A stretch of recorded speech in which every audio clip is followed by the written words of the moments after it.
and it's kind of cool that I'm able to present live from the middle of the lake.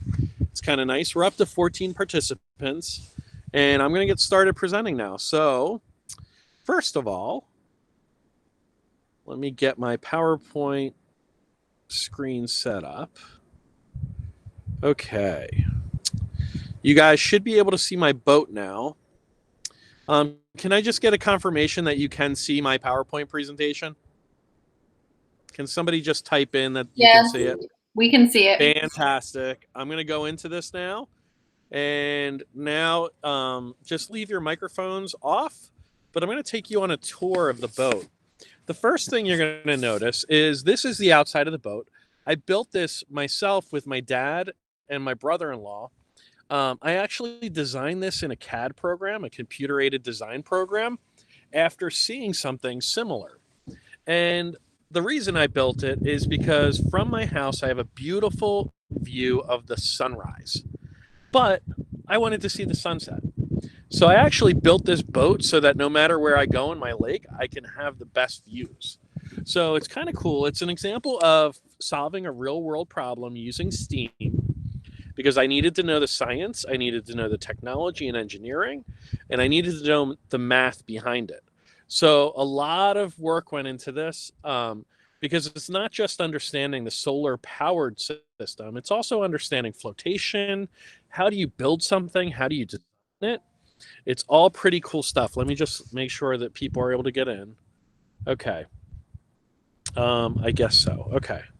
So let me go back.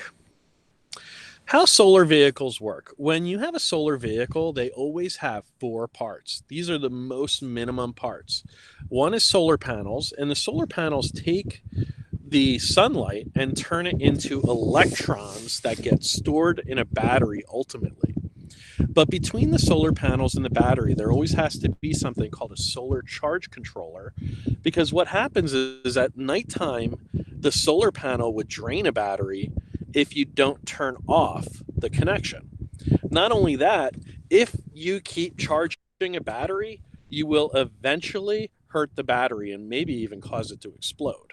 So the solar charge controller is a little device that I'm going to show you in a minute. And basically it's a little computer that basically monitors the electricity going into the battery. And then once the battery is too full, it turns off.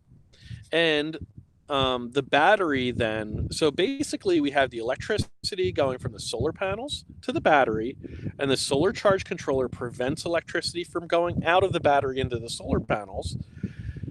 And then from the battery, it feeds the electric motor. Now I'm going to show you what this looks like on the boat. Have no fear. But I just wanted to show you a diagram real quick.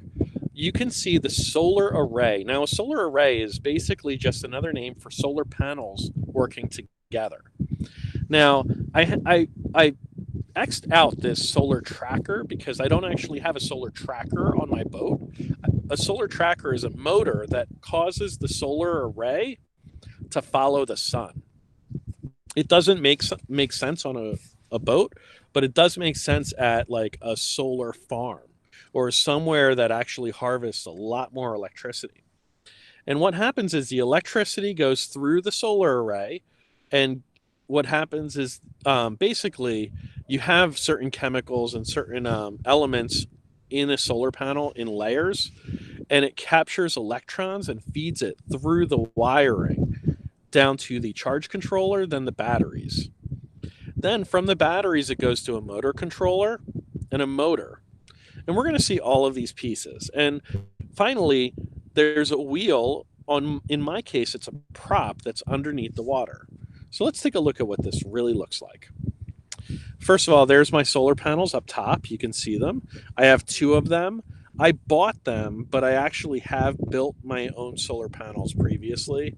It just takes a long amount of time and they're kind of fragile. So I actually bought these. They became much cheaper. And you can't read it here, but it says Family Pride because I built this with my dad and my brother. So that's the name of my boat. This is actually where the solar panels up top connect to the wiring, and then that wire runs all the way down here underneath my boat, and it goes into this compartment right here. It's called a deck box, and basically I just bought a deck box from Home Depot or wherever I got it from, and I put batteries in there, charge controller, and the safety equipment. And I'm going to show you that now. This is what a charge controller looks like. Do you remember I said it's a little computer? And what it does is it has cables that come in from the solar panels and then cables that go out to the battery. And the electricity that comes in gets monitored and maybe stopped by this computer. And the electricity that comes into the computer and is allowed to go through goes back to the battery. And that's how it works. Now you're going to see on the right-hand side, I have a bunch of safety equipment. I'll tell you, okay, so I have, sunscreen and some tools just in case. I have some life vests, and I also have actually a fire extinguisher in here, among some other things. Let me just make sure somebody can get in. Everybody's okay? Okay. So just checking. Okay. Looks like everybody's okay. Every time I hear a ding dong, I don't know if it's something that I have to check out or not. Okay. This is actually a charge controller. And you're going to see that the charge current, that's how much is going in right now. It was at 0 because my battery was actually full. Full is 13.5 volts and empty is about 11 volts. If I get to 11 volts, my engine pretty much stops working. Now, you're also going to notice over here, it says off, output current, but if I press that button, I can actually charge my iPhone and my iPads, and I have 2 USBs. I also have a 12-volt charger there, so I can actually charge things on my boat. Like, for example, my cell phone right now, because I'm on its Wi-Fi, I have it charging right now, and it's completely off of solar power, which is kind of cool. Then it goes into 2 wet cell batteries. Now, what these are actually gel batteries. They're marine batteries. They're very expensive, but they are able to give a rapid charge. So, like an acid battery would be a little less reliable, but these guys are underneath of this wood part right there. They're underneath. You can see the top of the battery right here. And then all of that goes through this little cable into my motor. And this is the controller, the motor controller. And I have it attached to a longer handle, and it comes out about 4 or 5 feet, so I can sit on my boat and control it. And you just move it one way or the other, and it actually changes the direction of the boat. So this is what it looks like from the side. Again, this is the controller, and there's the motor controller, and underneath there in the water is the actual prop. So this is the controller, but the actual motor is underwater. So that's kind of an overview of it. Let's just stop here, and let's see if you guys have questions. How's that sound?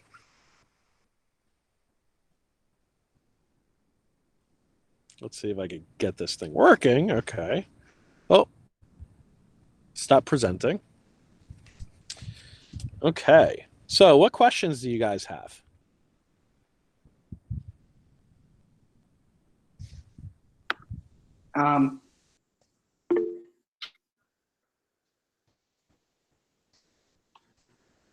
Michael, did you have a question? I didn't hear you.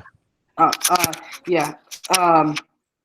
So is it like, can you, does it have a weight limit, or do you know how like much weight it can, because obviously it is like you built it yourself, so, and yep. So like it's not, I definitely can tell it's not a conventional boat design. Yeah. Right. It's a deck kind of, but it's really cool. Yeah, thank you. So like back to your weight limit question. We've had 8 adults on this, but at 8 adults, that's pretty much the limit. It's a 12 by 12 deck. And it basically does mimic what a deck would look like, but it's on barrels that I bought and kind of designed around. But about 8 people can fit on here at one time. And if you have kids versus adults, you could get a little higher, but I wouldn't go much higher than that. Any other question? Oh, Dawn asked, where would I get my plans to build the boat? I didn't show you, but I actually, the original idea came from two brothers that are on a self-design show or something up in Canada. They're called the Design Brothers, and they actually built and fabricated a boat that was about twice as long but much narrower. And I got the idea from that, but I actually created the plans myself. So that's how I did it. So that's how we kind of figured out how to build the boat, my dad, my brother, and I. So I actually did the plans in Google SketchUp, which was kind of cool. Do I need a boating license to drive it? Okay, so that's a good question. I do not have one, but I'm on a private lake, so I guess technically I could get in trouble with it. Don't know. Not sure. Now I did get a boating license as a kid through the Coast Guard, the U.S. Coast Guard, but I don't know if it's still valid or not. And nobody ever checks because it's just a small engine. I have a 15-pound motor. No, I'm sorry. It's a 55-pound motor, which means it creates 55 pounds of thrust out of the back of the motor. It's fast enough to get across my lake in about 10 minutes, maybe. So you would say that that's not that fast, but it's not that big of a lake. So really, you just have to. It's absolutely silent, Nadine. But let me just show you what the lake looks like. It's not huge. It's not a huge lake.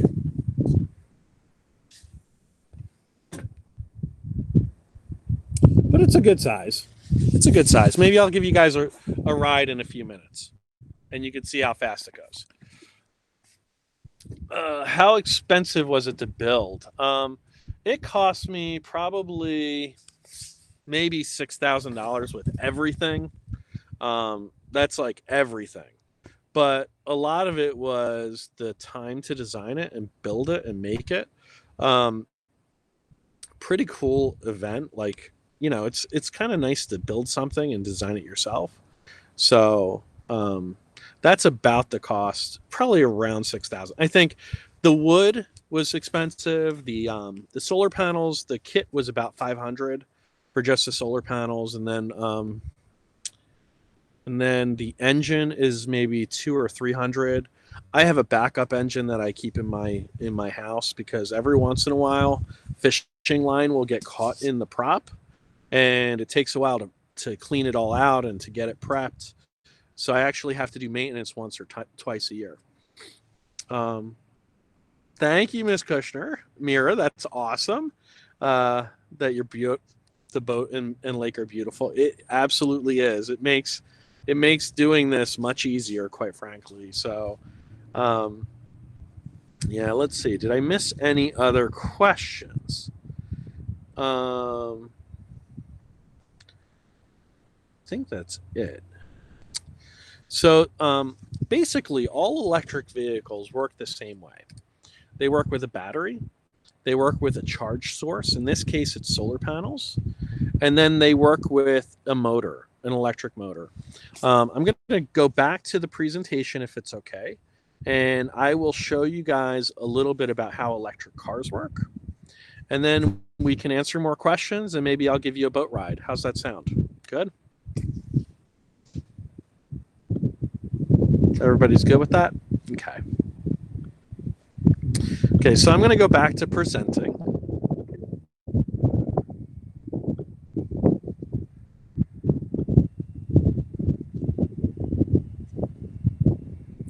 Okay, everybody should be able to see this. This is actually the outside of my motor. A lot of people talk about solar-powered cars, and I'm going to tell you there is a problem with solar-powered cars. It turns out that this space on a roof is not nearly enough space to really get a solar-powered car that can drive anywhere. it would take, if my entire roof was filled with solar panels, it would take a week to get it to be able to drive to and from work, probably.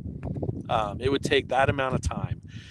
Now, what a lot of people are starting to do, and the other problem is, if you have a solar powered car and you park it in the shade, it's useless. A better idea that's going around right now is to actually get roof roof materials set up with solar panels, and it's something that I've been looking at for my own house because I would love to live carbon free, and basically have electric roofing that can basically power my car as well as everything else that's electric in my house. So right now that's becoming cheaper and cheaper. I think that by the time you kids grow up, your homes will all have self-sustaining roofs. I suspect that that will be the case. So let's talk a little bit about this because obviously we're not going to talk about a solar array. We're not going to talk about a tracker because most cars, most electric vehicles are just going to talk about a battery, a motor controller, and a motor. So let's take a look at what this looks like in a Tesla. This is what my screen looks like in my Tesla. And what's nice about this charge screen is it shows you where the motors are. There's a motor in the front, and there's a motor in the back, and then there's a charge port. The electricity comes in from a charger that's in my garage that basically feeds my car, and it's about a third of the cost of gasoline. So if I drive 30 miles, instead of it being a gallon, it costs only a little bit of money to actually get that amount. Then the bottom of my car is made up of batteries. And that's what's shown here. And this is actually just a visual. It shows this is how much I set my car to charge. And this is actually the amount of range that I have. You can see at this point in time, it's 86% full. And to get the extra, that amount of time, that little amount of energy would be an extra 15 minutes. But it only takes about a half an hour to go about this far from 0 to 50% because a battery charges really quickly when it's almost empty. And it's also really healthy for a battery not to charge to 100%. So you guys may have seen where cell phones lose their charge over time. That's because you're charging it to 100% all the time. If you set your batteries to charge at a lower rate and to a lower charge state, they last a lot longer. So my battery actually has a 75 kilowatt hour. It's got 75 kilowatt hour battery size. That means it can go approximately 300 miles on one charge. So I don't have to charge it until I get to Delaware from where I live. And that's pretty good. And then when I charge it, if I only charge it to about 50 or 60%, it only takes me a half an hour to charge each time. And if I drive to Delaware, I'm going to want to, stop for food or to use a bathroom, etc. So it's really not a big deal. This is an inside look at kind of what the parts are that go into an electric vehicle. One of the cool things that I'm going to tell you, though, is unlike your cars, if you have a gas vehicle, gas vehicles really don't recharge batteries. My vehicle, as I'm braking, the brakes recharge the battery, because what's interesting is when you have an electric engine and you turn the electric engine off and you're no longer putting electricity into it, it actually turns into a generator as it continues to spin. So as your car brakes, you actually charge your battery even though you're not using the electricity to go forward. So it's kind of cool. So my car will stop automatically by itself without me using the brakes because it's using the magnets inside of the motor, and it's actually generating electricity as it's slowing down, which goes back into my battery. So it's pretty cool. I hope that that's helpful. let's open it up and answer some questions now. Okay. I have questions. Yeah, go ahead. So let's say you drive down a hill. Wouldn't you Yeah. get a bunch of charge riding down the Yes. hill? Yes. That's a great Yeah. question. That's exactly what happens, Michael. As I go down, like for example, I've gone into the mountains, and where I Mhm. live, it's a little bit higher than Haworth. So when I'm driving home, I use more electricity because I'm uphill a little bit.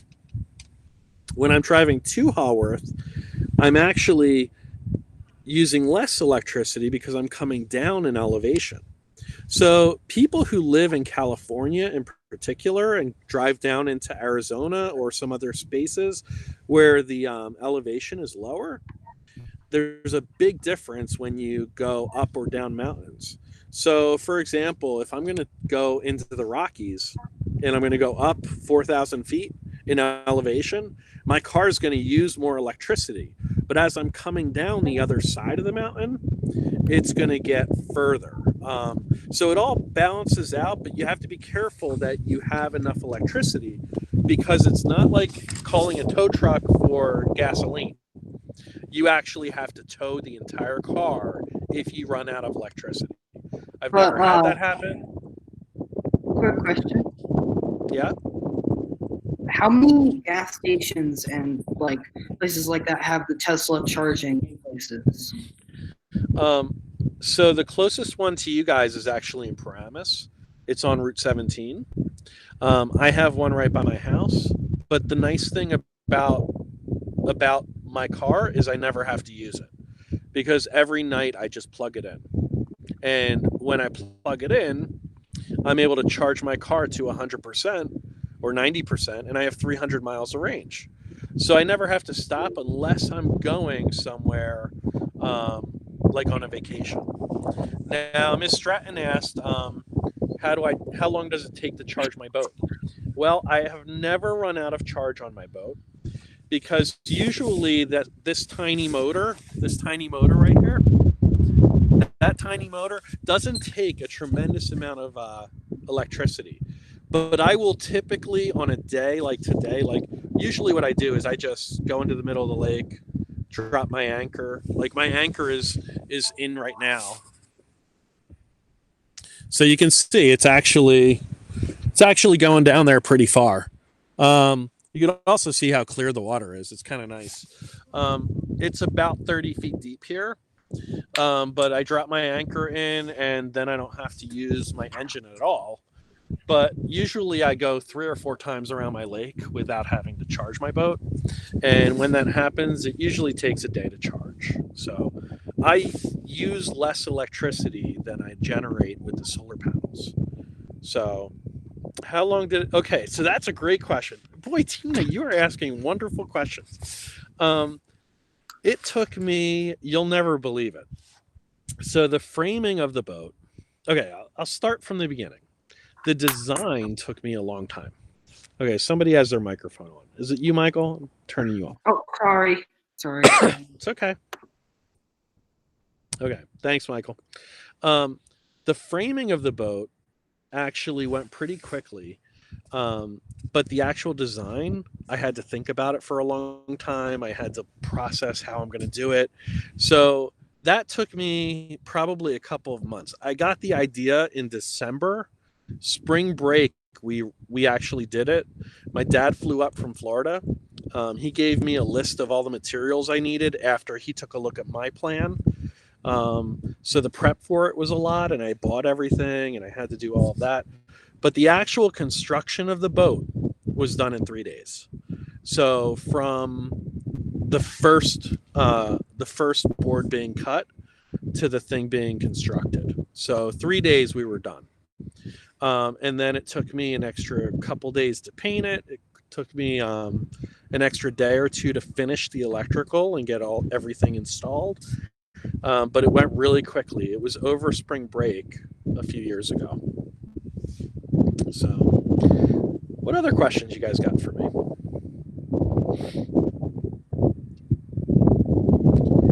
Okay. Oh, virtual boat ride. Okay. Ready? Let's go for a boat ride. I'll show you the island, okay? How's that sound? Wait, there's an island? Yeah, we have an island. I'll give you guys a tour. You hold like parties on the island. We've actually, I'm not the only one with a boat like this. We have like 5 or 6 of them on the lake. So I'm going to pull up the anchor, and you'll see from the cord how much there is.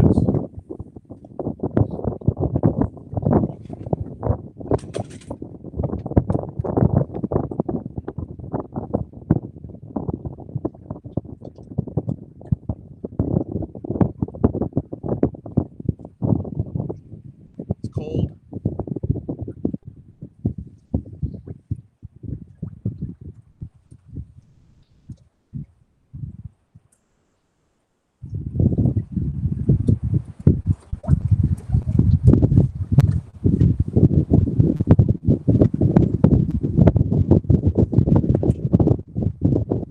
There we go.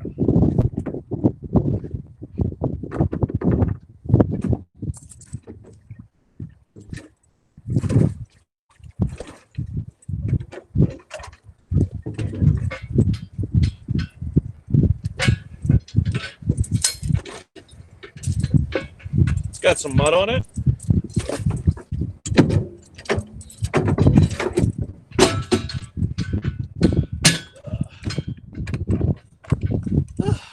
Okay.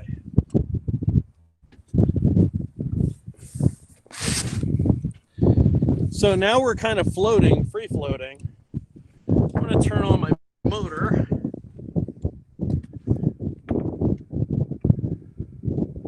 See, isn't it fast? Okay, this is how fast it turns. You guys can kind of see in the background.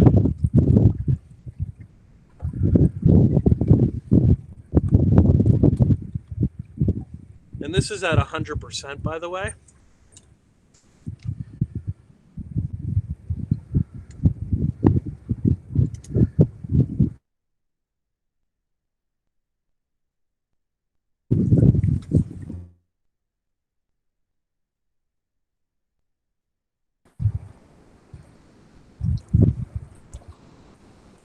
Now, what's interesting about this lake is it's actually man-made, and it's surrounded by other lakes. So what that means, hold on a second. There we go. What that means is there's a lake that's higher, and then there's a reservoir that's lower, and it's got dams in between.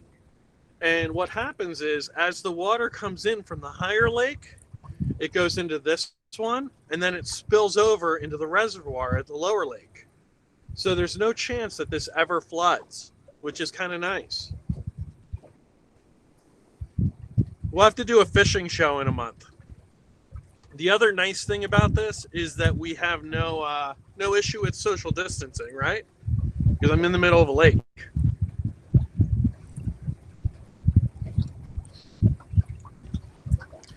So I'm just going to aim you guys towards the island, and you can watch as we go.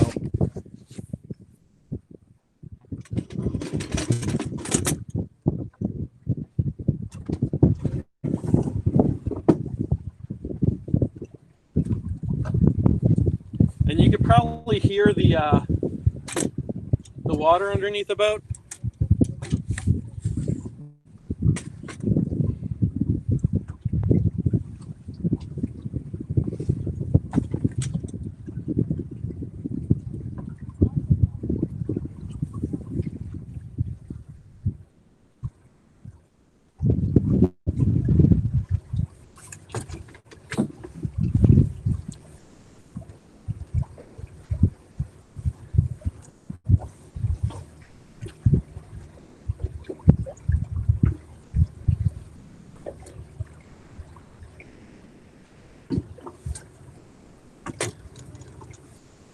If you guys have questions, I can't really read it because it's aiming the different way.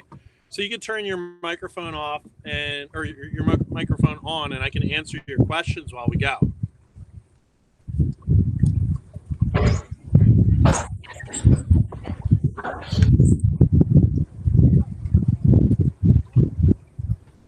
you hear me?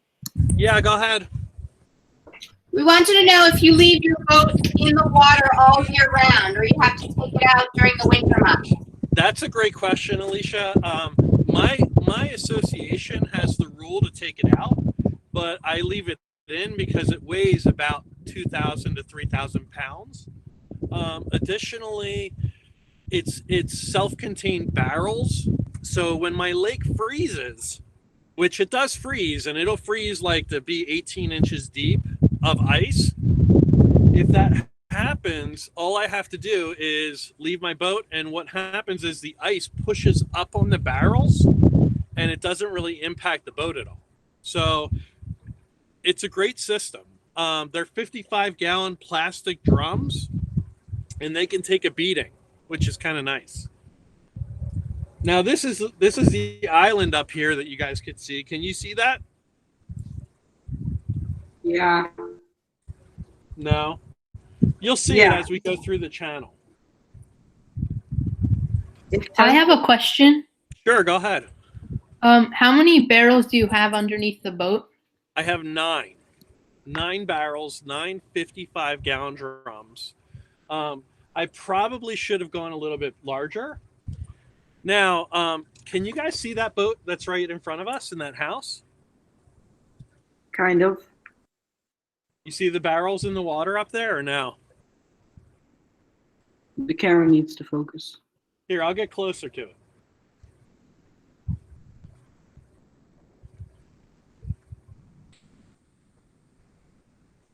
Those are some of my friends, Mike and Lori. They actually have a boat right there. And it's similar to this one.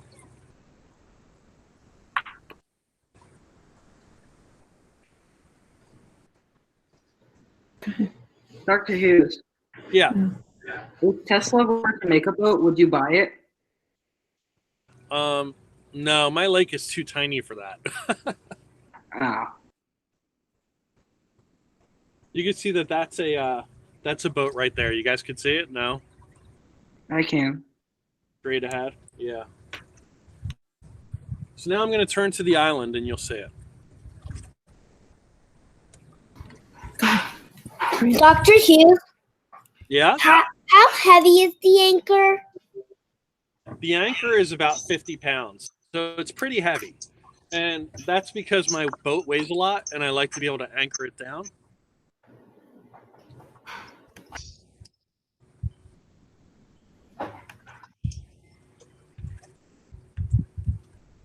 So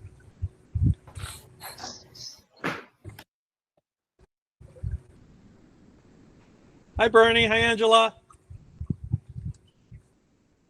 Oh, hold on, they're gonna say hello.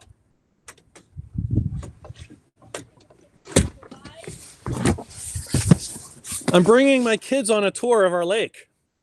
Wave. I'm talking to my kids online. Hey, Bernie. These are some of my neighbors. They're all on video. Go ahead, guys. You can say hello. Hi. Before Labor Day or whatever, not Labor Day. I need those. Actually, I still have your plants. They look beautiful. Uh-huh. They're great. No. I'll bring them over. Okay.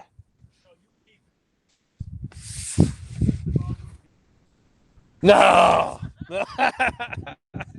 See you guys. See you, Bernie. See you, Angela. Dr. Hughes.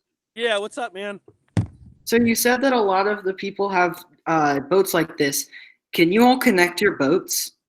We can and we do. And it's a lot of fun, actually, to do that. The Ultra boat. Yeah, we've actually done it for 4th of July. We call it the flotilla. And each year we have a flotilla, which is where we celebrate our neighbors and we get together. You can see this island over here.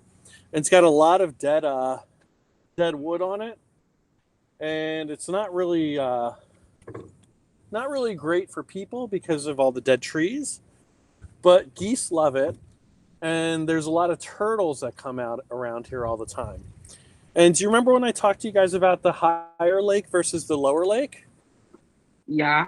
That's the dam. That's one of the dams in front of us. We're actually connected to 3 lakes, 2 lakes that are higher, and then the reservoir that's lower.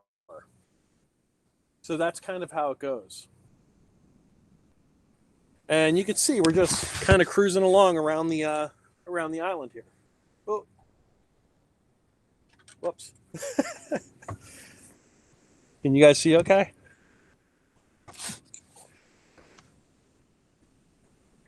Do I still have you?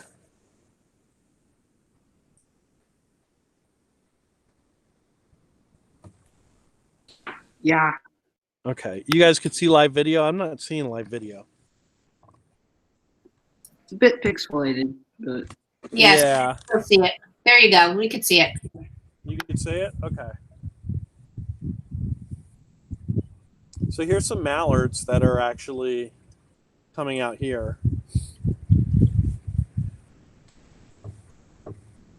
Now, what's interesting is we have a male and a female mallard. Which one is the more colorful of the ducks? Do you guys know? the male. The male is more colorful. That's right. Do you know why? To attract the female. To attract the female. That's right. So whenever you see a mallard that has that green head on it, that's always male. And the other one that's kind of like not so pretty looking, although I guess it's beauty's in the eye of the beholder, is usually a female. Now here's one of the dams.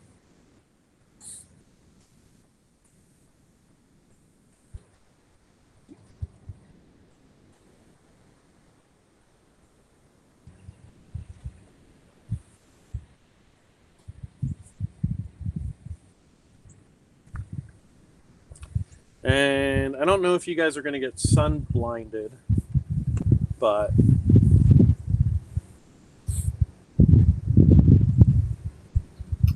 Dr. Hughes, we have a question. yeah, sure. Ask it. So we wanted to know, a boat like this is more for like the flat waters, like the lake that you're on now, or do you think an adapted version of the design would survive like a river type setting with wake and stuff? I think it would survive a river type setting, but it would need a much stronger motor. I would not bring it into the ocean or something like that, but I think that if you look historically at how people transported themselves in the United States, things like transportation down the Mississippi was done on boats like this, and the Mississippi River has quite a current, right? So people could actually float on and actually build homes on these types of pontoon boats. So I do think it's definitely possible. Okay. Yeah, so Thank you. you're welcome. Is this nice and relaxing for you guys? That means yes. Any more questions?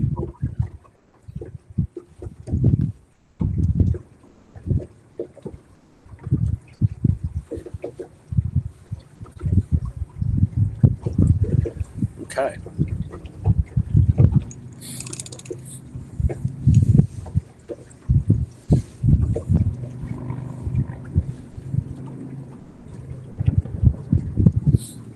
Actually, you can see the other dam over there, straight across. You see it?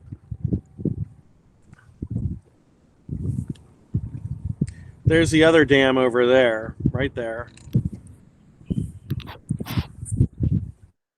Do you like the lake?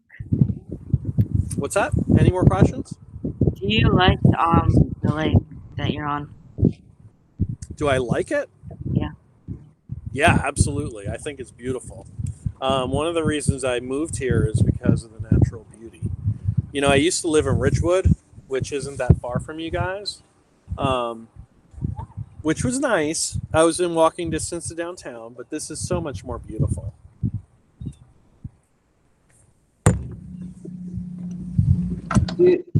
Have you ever caught a fish and ate it? Yeah. My lake has big mouth bass. It has smallmouth bass. It has pickerel. It's got some really nice nice fish in there and nice size fish. And they also stock the lake. So we actually put fish in here specifically for people to catch. But it's catch and release, so I'm not allowed to eat them.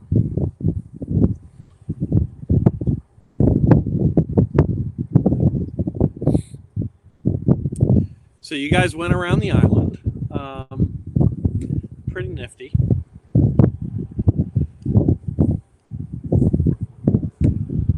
And I'll head back and I'll dock up.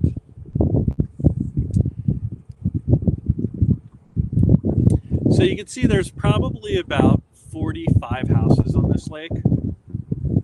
It's not that large, but in my community, I have about 300.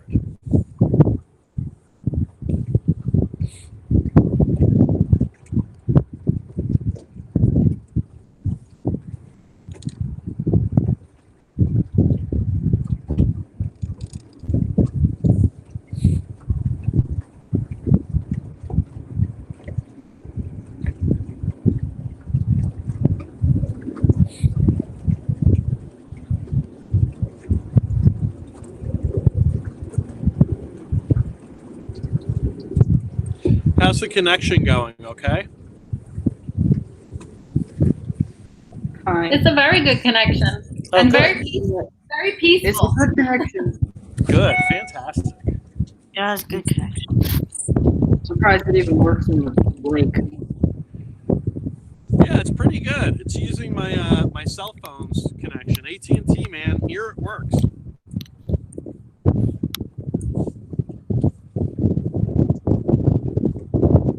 If you go to the Alpine Scout camp, nothing works.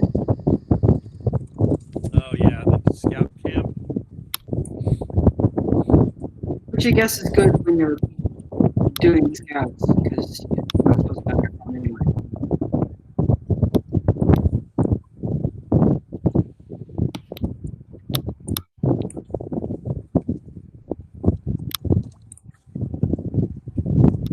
What a great way to spend an afternoon, huh? Not Yeah. bad. How was school today, guys? Okay? It was good. It was good? It was good. Is it getting better? Yeah. It's getting easier. It's like now we Especially with know the- It's getting what to easier. do. Like, Especially with the meat. I'm sorry. The meat is I didn't a lot, catch that. What did you say? the meat is a lot smoother. Good. Yeah, I think once you guys figure out what rules to use and, I think that today worked out well. How did my presentation look with my PowerPoint? Okay? it looked good. Good. See, we'll get you guys to learn anyway, right? Yeah. I was talking to one kid today, you know how we have that 100% project where kids choose the people that they would trust the most in our school? Well, I called all the kids that chose me today, and one of the kids was like, "It's okay. It's still school." I said, "Yes, that is perfect." It's supposed to be school.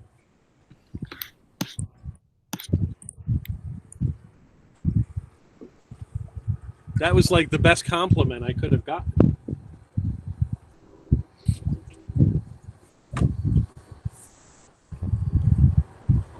So you can see it takes quite a bit of time to kind of get across the lake. It's not fast. And my engine is at 100% right now. But you can still hear the water lapping up against the front where the barrels are. Do you think you could upgrade it or like make it faster or something? I could upgrade it, but it's not supposed to be a lake that people are going fast on anyway.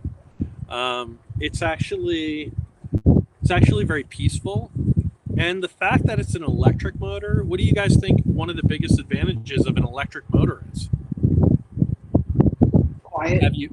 Yeah, it's absolutely quiet. Quiet.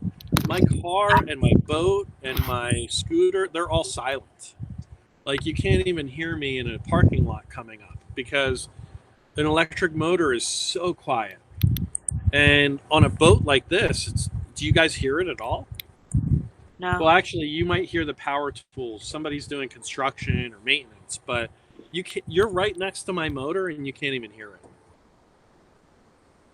I went on a pontoon boat, and the wind was like nothing compared to the motor, and then Yeah. we realized that we accidentally had it at 100%. You had what? We had the boat at 100%.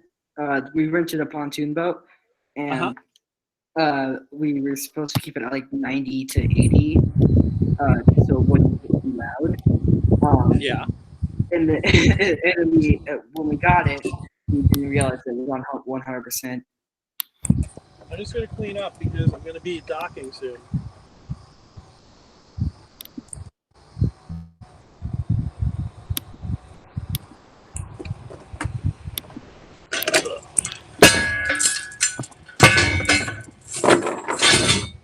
A little loud.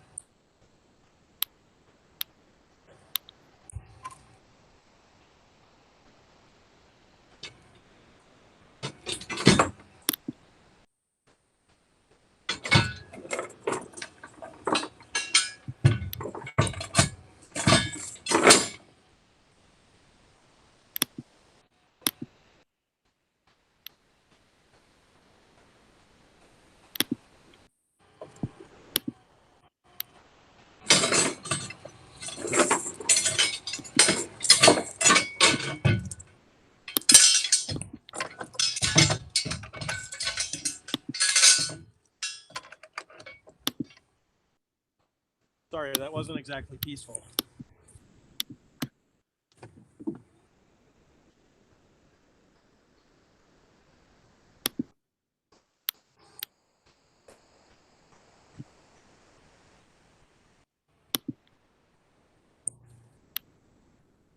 Oh, there's another one of my neighbors. Hi, Roy. Say hi to my students. Yeah, they're streaming with me.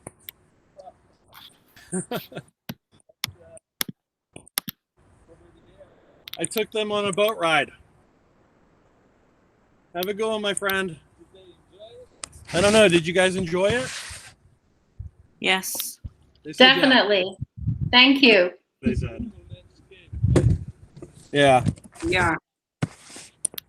One of my neighbors, Roy, and his friend Helen is walking down the driveway. She's French. And Roy, what country are you from? Portugal. That's right. Yeah, they're awesome people.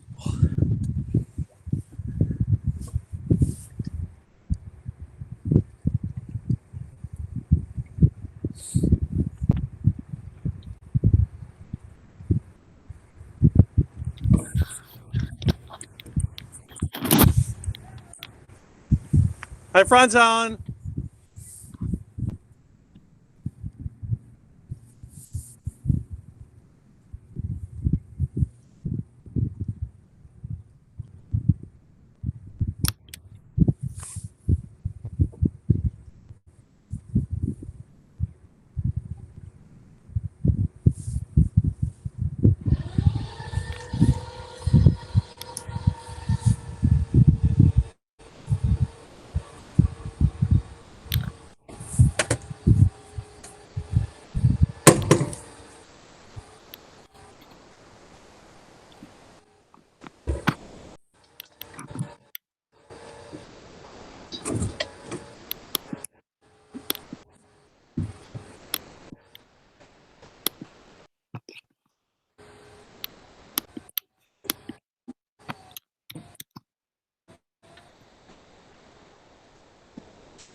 And there you have it.